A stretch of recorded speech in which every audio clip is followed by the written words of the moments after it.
What's going on, everyone? It's Justin here, and today I've got an unboxing and first look at the brand new AirPods 3rd generation.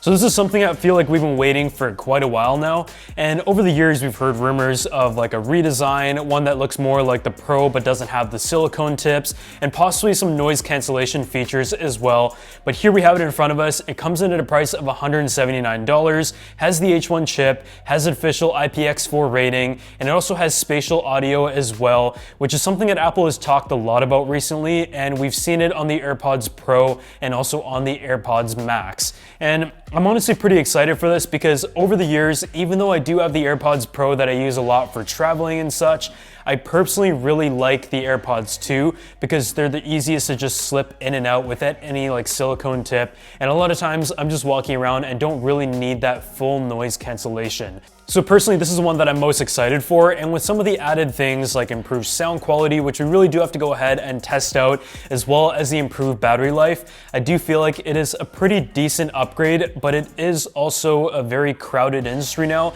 There's so many good options out in the market at different price points. So if you guys want to see any specific comparisons, just let me know down in the comment section below. Make sure you drop a like on this video and subscribe to the channel so you know when those are up. But let's just go ahead and unbox this right now. As you can see on the front here, it does look like the AirPods Pro. Pretty simple, has a shorter stem, and on the back, the case also kind of does emulate the AirPods Pro. And let's just peel this off here. And let's just slide this up. There's just like the standard kind of paperwork and instruction manuals and stuff. So I don't think we have to go over that or anything, but other than that, you have the AirPods 3s right there.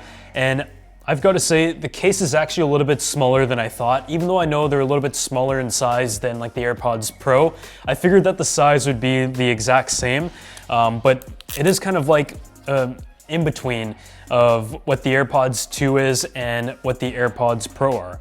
You can see right there, there's the sensors. There's also actually improved skin sensors as well. So if you go ahead and take them in and out, it has better sensing capabilities there, which I think is always a good plus. But I found that the previous generation was already pretty good in terms of the automatic play pause feature. And you also have the battery indicator, which is nice, but nothing new. And on the bottom, you have your lightning port. So generally speaking, it isn't like a huge design shift. It is pretty much what we did expect. But other than that, in the box, you do have a cable as well, which is nice that they do include. And it has the USB Type-C. So if you have like the new iPhone and stuff, you're probably switched over to Type-C by now. And that is very nice. So yeah, here's what's included in the box of the AirPods 3. So now that we've got this connected to the iPhone, what are some of the changes that are in this new 3rd generation? So first off is the design. It is pretty much a hybrid of what the 2nd generation and also what the AirPods Pro is, with the shorter stem that does look a little bit more stylish. The other thing is also the sound quality. And Apple said that they have a new driver in this generation of Apple AirPod, which should give you better sound quality overall, but does also tie in with like the spatial audio and the processor inside to give you some of these new spatial audio features. Essentially what spatial audio is that it uses like the motions and movements of the head to be able to adapt the sound accordingly and give you like a spatial experience. And as the hardware continues to get a lot better, I think software is where the real changes are going to kind of contribute to the overall listening experience. Because at the end of the day, it's all about the optimizations, the setup, and making like a relatively small earbud like this feel very full and giving you that wide sound stage is kind of where I evaluate different earbuds as being good or excellent. The next thing is also IPX4 sweat and water resistance. And I'm gonna put a chart on the screen to show you some of the specifics of that. But previous generation of the Apple AirPod didn't have any official IP rating, which meant that like in some cases, if it's really, really wet out, then you could have some problems. But to be honest, I very rarely heard of any issues when it came to like sweat, exercising, having it in the rain. And in some cases, I even heard people like accidentally put it in the washing machine and they still work perfectly fine. fine. I think another great feature though is the improved battery life. The previous generation promises near about 5 hours, and with the case it gives you a total of about 24 hours, but the new AirPods 3 gives you up to 6 hours of listening, and with the case up to 30 hours in total.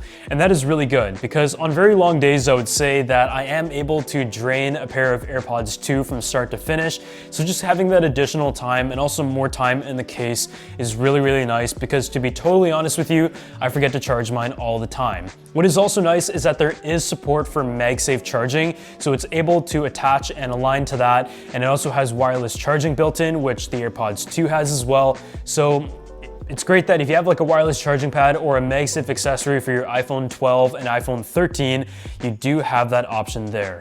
So before we move on to the next part, I want to give a huge thanks to the sponsor of this video, EcoFlow, and their River Mini portable power station that is perfect for consumer electronics.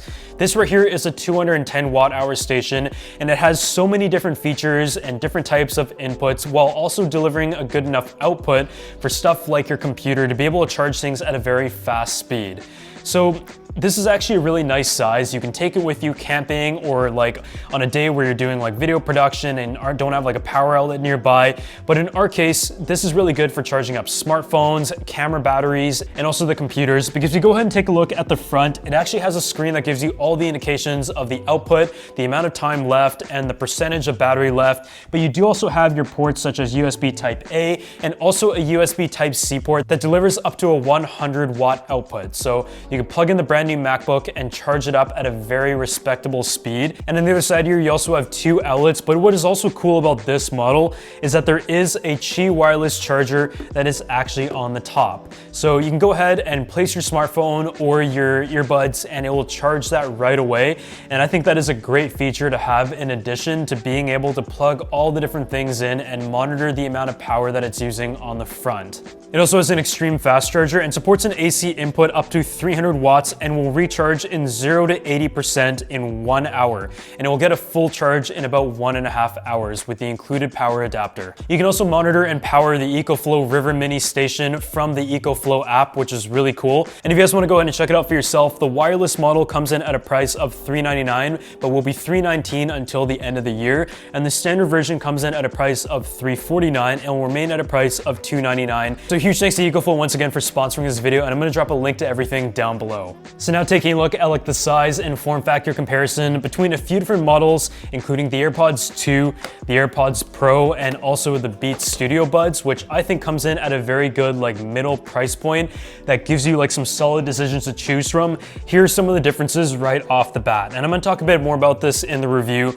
after like testing the audio and all that kind of stuff. But just from taking a look at the AirPods 2 and the AirPods 3, you can see that the case essentially is just like a little bit bigger, but not by much, but it's bigger in like a bit of a different way. I will say the new one does feel like noticeably more sizable compared to what it was before, but honestly, it isn't really that noticeable at all in your pocket. And you can see that like the new ones are a little bit wider, but they're not as tall. Taking out the actual earbuds and comparing the size right here, this is kind of what you're working with. You can see that the actual ear tip is larger on the AirPods 3, which I believe will give you like a better fit overall. Apple is always trying to kind of optimize that a little bit. And I know like the AirPods 2 are ones that either fit or they didn't. And in my case, they fit very nicely, and which is why I really like them.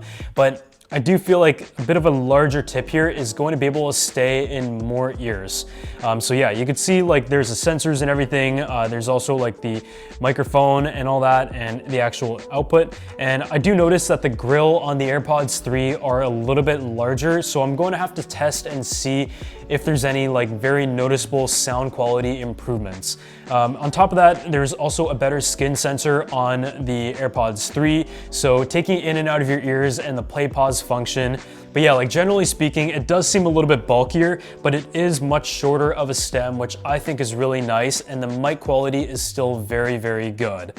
I also like the fact that you have the actual like friction buttons now, so you can control the play, pause, and skip by pressing down on it, as opposed to like kind of the touch functions on the AirPods, because to be honest, it didn't really work as well as I would have liked, and so I didn't really use it that often at all. So the next one to compare though is the AirPods Pro to the AirPods 3. And as you can tell, the case itself is noticeably bigger on the AirPods Pro, which does make total sense because the actual enclosure itself of the earbud, including the silicone tip, is also bigger. And there were some rumors of the AirPods 3 having like noise cancellation features, even if they're like a little bit more basic than what you find on the AirPods Pro, but that isn't the case here. Let's just take out an earbud from one side and compare them to each other. And as you can see, it is very, very similar in terms of its overall form factor, aside from some small changes in like the sensor design and the mic placement and all that kind of stuff. But generally speaking, it is very similar in terms of its look, and in the ear, it pretty much looks exactly the same. They both do have spatial audio, they both have the H1 chip, and I think even though you're gonna be comparing the two options, the price is actually a pretty significant difference, so you will have to make a decision there, because for those who need like noise cancellation, it's absolutely a no-brainer to go ahead and buy the Pro. But that kind of brings us to the third comparison between the Beats Studio Buds and the AirPods 3.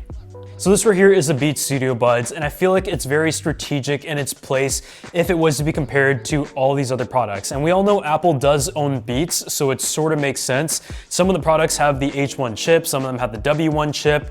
This one right here doesn't actually have any official chip, which makes it a more universal earbud for iPhone and also Android users, but it does have some noise cancellation functions and good sound quality. But to be totally honest, the noise cancellation is there and it works to some degree, but it definitely isn't that good. When you compare the size though, it is closer to the size of the AirPods Pro case than it is the AirPods 3, but coming in at a price that is right in between the AirPods 3 and the AirPods 2. And with the amount of money that you have to spend to get the AirPods Pro, it is a very, very compelling option, and it would be very interesting to see which one is ultimately better when I go ahead and compare the sound quality. Just taking a look at the size itself, they are actually similar in terms of the main enclosure, with these Studio Buds being a little bit larger, but these don't have a stem at all, which actually makes it look a little bit better in the ear. I think a lot of people don't like the stem even to this day. So if you're looking for a bit of color and you want some sort of noise cancellation, but you don't want to spend like $179 and up or 250 bucks for the AirPods Pro, then this is just like a very perfect option in the middle. But otherwise, that is like my first impressions of the Apple AirPods 3, and I'm gonna go ahead and test these out now, see how the sound quality is, and with a lot of like audio products on the market today, maybe it is worth doing a comparison, but because there's so many, I'm gonna need you guys to leave a comment down below as to which one we should go ahead and compare. And as always, if you enjoyed the video, make sure you drop a like, subscribe to the channel, and I'll see you all in the next one.